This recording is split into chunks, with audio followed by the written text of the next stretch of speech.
மீன ராசி அன்பர்கள் பார்த்தீங்கன்னா, இந்த 2020 ஒரு ரெசல்யூஷன் எடுக்கணும் அப்படின்னா, ஃபஸ்ட்டு இந்த ராசி என்ன எடுக்க வேண்டியதுன்னா, வேலை தான் செய்கின்ற வேலையோ, தான் செய்கின்ற செயலிலையோ, கடமையே கண்ணாய் இரு அப்படின்னு ஒரு வார்த்தையை மட்டும் தெரிஞ்சுக்கிட்டா, இந்த ராசி அற்புதமாக இருக்கும்.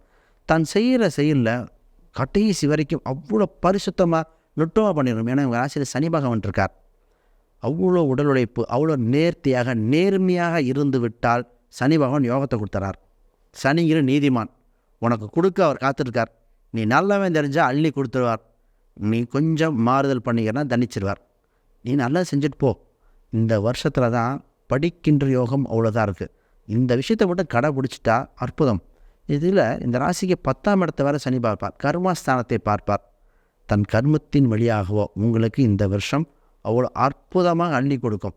ஒரே ஒரு பரிகாரம், காசிக்கு போகணும். காசி அந்த காசி கூட தேவையில்லை, தென்காசி, குற்றாலம் அருகில் தென்காசி காசி விஸ்வநாதரை ஒரு முறை தரிசித்து விட்டால் பாவ விமோச்சனம் கிடைக்கிற மாதிரி இந்த ஜென்ம சனியின் தாக்கம் வெகுவாக குறைந்துவிடும்.